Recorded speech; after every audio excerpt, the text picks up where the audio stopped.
நம்ம இந்திய குடியரசுத் தலைவரை பாதுகாக்கும் படைப்பிரிவில் சேர வேண்டும் என்றால் திறமை மட்டும் போதாது.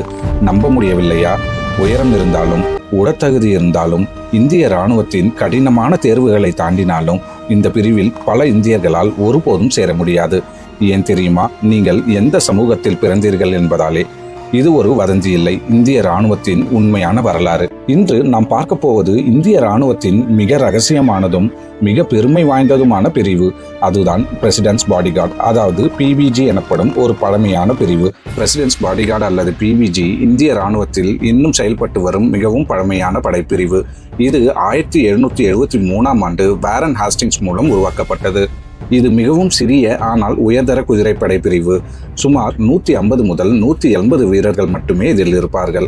இவர்களின் முகாம் நேரடியாக ராஷ்டிரபதி பவனில் தான் உள்ளது. இவர்களின் முக்கிய பொறுப்பு என்ன? குடியரசுத் தலைவர் பங்கேற்கும் விழாக்கள், அணிவகுப்புகள், அரசு நிகழ்ச்சிகளில் பாதுகாப்பு மற்றும் மரியாதை அணிவகுப்பு வழங்குவது. நீங்கள் குடியரசு தின அணிவகுப்பில் குதிரை மீது துப்பான் அணிந்து வரும் வீரர்களை பார்த்திருக்கிறீர்களா? அவர்கள்தான் பிபிஜி. இப்போது பலரையும் ஆச்சரியப்படுத்தும் விஷயம், ட்ரூப்பர் நிலை வீரர்களுக்கான ஆட்சேர்ப்பு 3 சமூகங்களுக்கு மட்டுமே அனுமதிக்கப்படுகிறது. அதுதான் ஜாட், ராஜ்புட், ஜாட்சிக். இது சீரற்ற விதி அல்ல.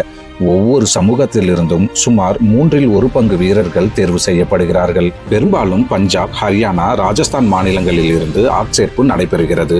ஆனால் இங்கே மிகவும் முக்கியமான வேறுபாடு இருக்கிறது. இந்த கட்டுப்பாடு ட்ரூப்பர் நிலை வீரர்களுக்கு மட்டுமே பொருந்தும். அதிகாரிகள் மற்றும் நிர்வாக பணியாளர்கள் இந்தியாவின் எந்த மாநிலம், எந்த சமூகத்திலிருந்தும் வரலாம். அப்படி என்றால் இந்த விதி ஏன் இன்னும் இருக்கிறது? இதற்கு 2 விளக்கங்கள் உள்ளன. ஒன்று, வரலாற்று விளக்கம்.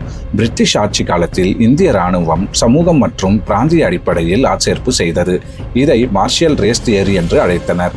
சுதந்திரத்துக்கு முன்பு இந்த பிரிவில் பஞ்சாபி முஸ்லிம்கள், சிக்குகள், ராஜ்புத்கள் இருந்தனர். 1947 பிரிவினைக்கு பிறகு முஸ்லிம் வீரர்கள் பாகிஸ்தானுக்கு சென்றனர். அவர்களின் இடங்களை ஜாட் வீரர்கள் நிரப்பினர்.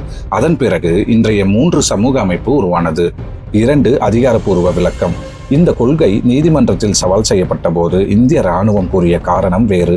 அவர்கள் கூறுவது, இது ஜாதி அடிப்படையிலான முன்னுரிமை அல்ல. அணிவகுப்புகளில் ஒரே உயரம், ஒரே உடல் அமைப்பு, ஒரே தோற்றம் தேவைப்படுவதால் இந்த அமைப்பு தொடர்கிறது என்று நீதிமன்றத்தில் இராணுவம் கூறியிருக்கிறது.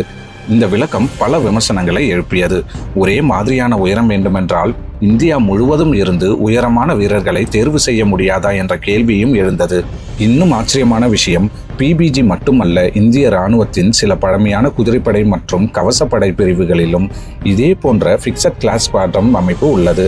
உதாரணமாக ஹாட்சன்ஸ் ஹார்ஸ், பூனா ஹார்ஸ், ஸ்கின்னஸ் ஹார்ஸ், இவை அனைத்தும் பிரிட்டிஷ் கால இராணுவ அமைப்பின் தொடர்ச்சிகள். அடுத்த முறை குடியரசுத் தலைவரை பிபிஜி பாதுகாப்பாக அழைத்து செல்லும் காட்சியை பார்த்தால் இதில் யார் சேர முடியும், யார் முடியாது என்பதற்கு பின்னால் உள்ள உண்மையான வரலாற்றை நீங்கள் அறிந்திருப்பீர்கள். இந்த வீடியோ உங்களுக்கு பயனுள்ளதாக இருந்தால் சப்ஸ்கிரைப் செய்யுங்கள். மேலும் இந்த வீடியோ பற்றின கருத்தை கமெண்டில் சொல்லுங்கள். நன்றி, வணக்கம்.